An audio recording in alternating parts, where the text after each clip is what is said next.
Thank you, Mr. President. Thank you, Mr. President, as well. President Obama, as a candidate for your office, you said that you wanted to see the the ban on assault weapons reinstated. Your Attorney General has spoken in favor of this. Mexican officials have also spoken in favor of it. But we haven't heard you say that since you took office. Do you plan to keep your promise?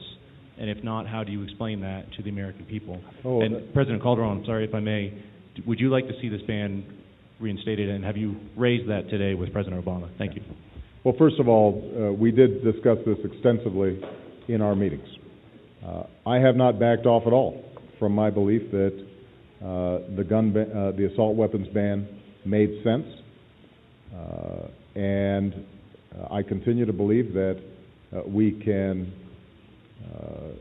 respect and honor the Second Amendment rights in our Constitution, the rights of sportsmen and hunters and homeowners who want to keep their families safe to lawfully bear arms, while dealing with assault weapons that, as we now know here in Mexico, are helping to fuel extraordinary violence. Violence in our own country as well. Now, having said that, I think none of us are under any illusion that reinstating that ban would be easy. And so what we focused on is how we can improve our enforcement of existing laws. Because even under current law, trafficking illegal firearms, sending them across a border, is illegal. That's something that we can stop. And so our focus is to work with Secretary Napolitano,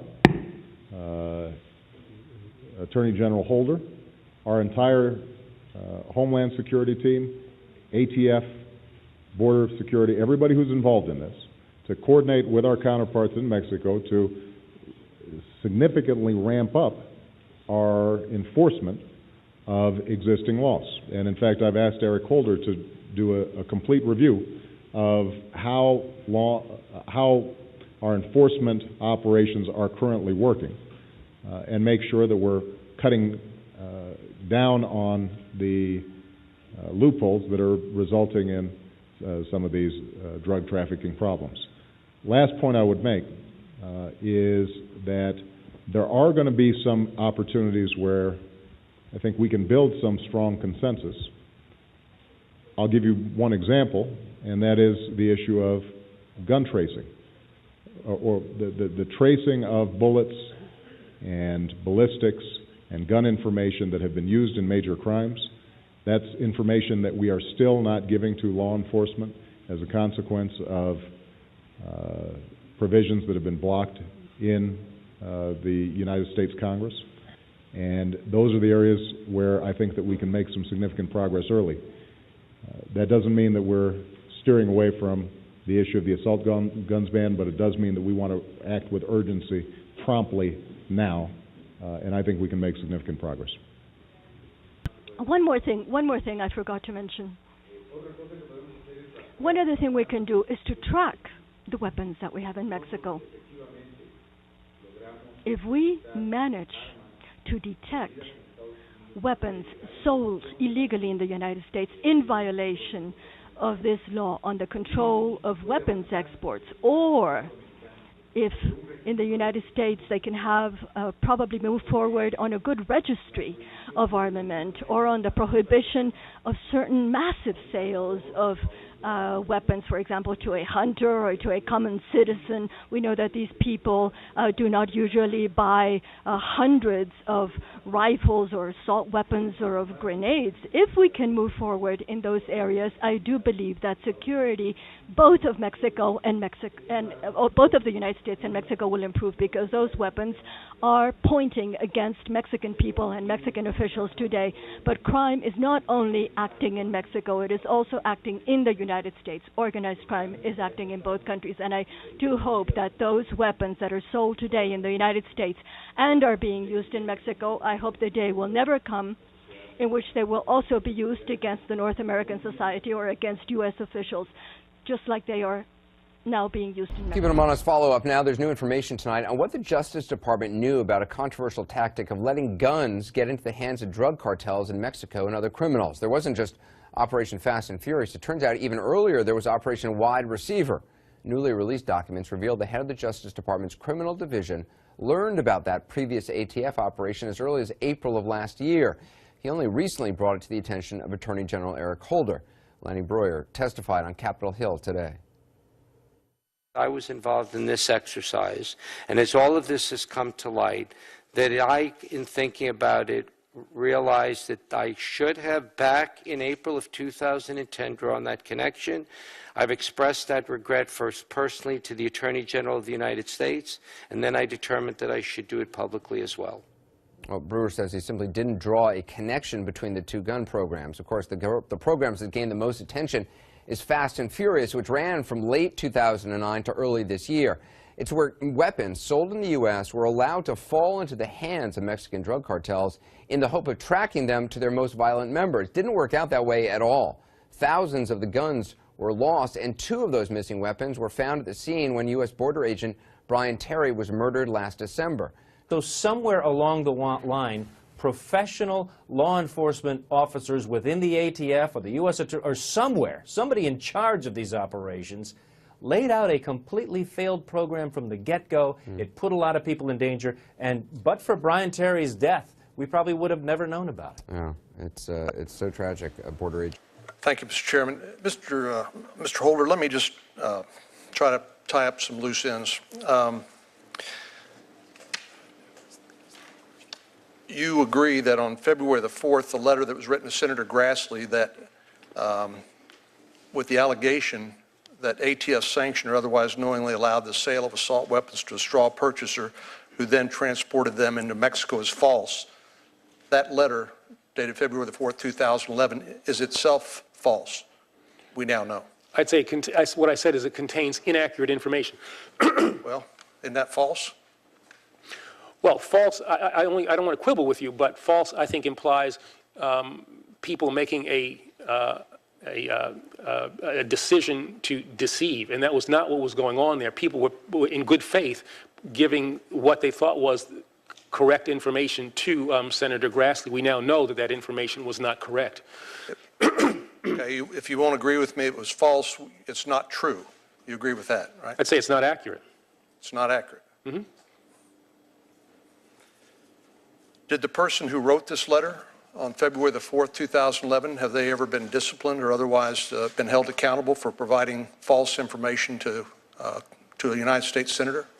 Well, as I indicated, the people who wrote the letter acted in good faith, thought that what they were sending was, in fact, accurate information. The people who were supplying the information thought that it was accurate. At some point, somebody in that chain did not give good information, and that's one of the things that the Inspector General, I hope, will be able to determine. Did Lanny Breuer know better than what was represented in the February the 4th letter?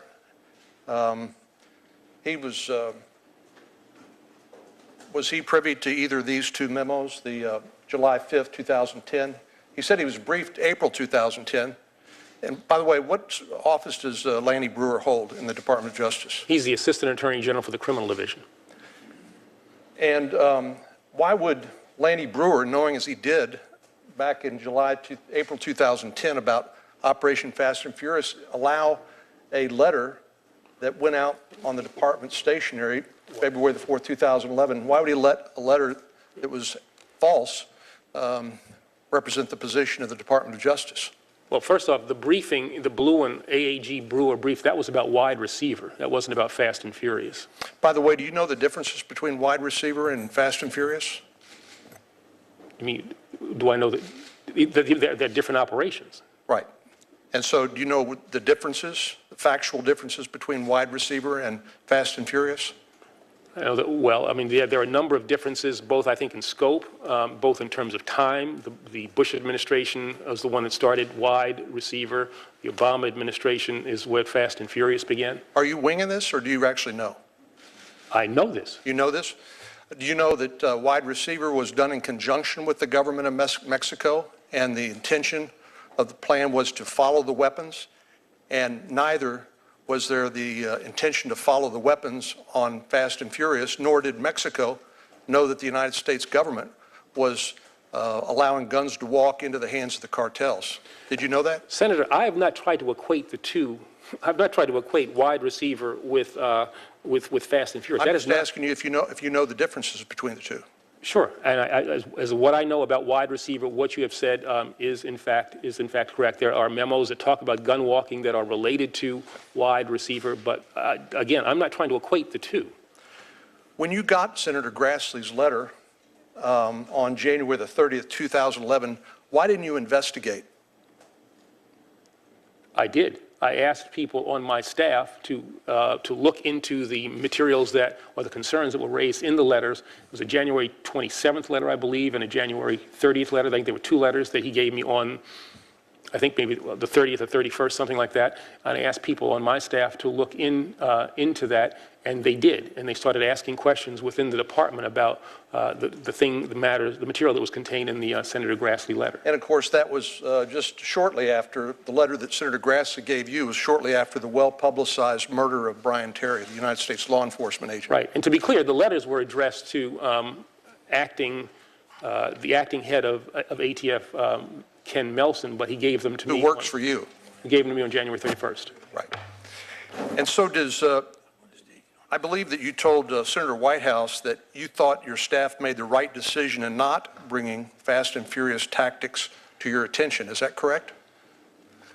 No, that's not correct. Okay. What I said was that there was no indication in the materials that they reviewed that contained anything about the tactics that were used in Fast and Furious, and as a result, there was no need for them to bring to my attention the reports.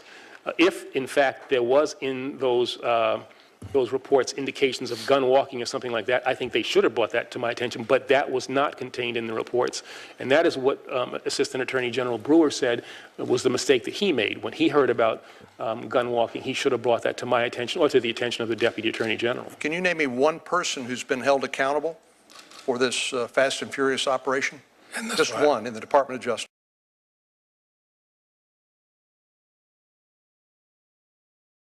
The way to make government responsible is to hold it accountable.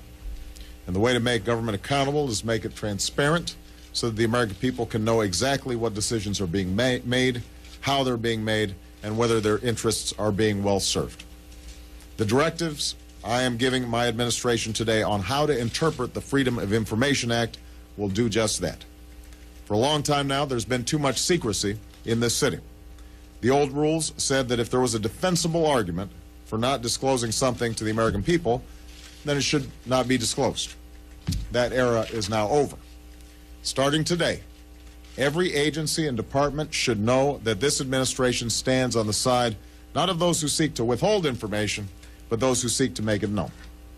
To be sure, issues like personal privacy and national security must be treated with the care they demand. But the mere fact that you have the legal power to keep something secret does not mean you should always use it. The Freedom of Information Act is perhaps the most powerful instrument we have for making our government honest and transparent, and of holding it accountable. And I expect members of my administration not simply to live up to the letter, but also the spirit of this law. I will also hold myself, as president, to a new standard of openness.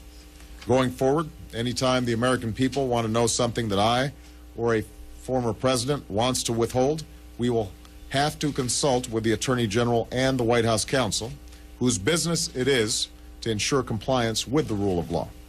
Information will not be withheld just because I say so. It will be withheld because a separate authority believes my request is well grounded in the Constitution. Let me say it as simply as I can. Transparency and the rule of law will be the touchstones of this presidency.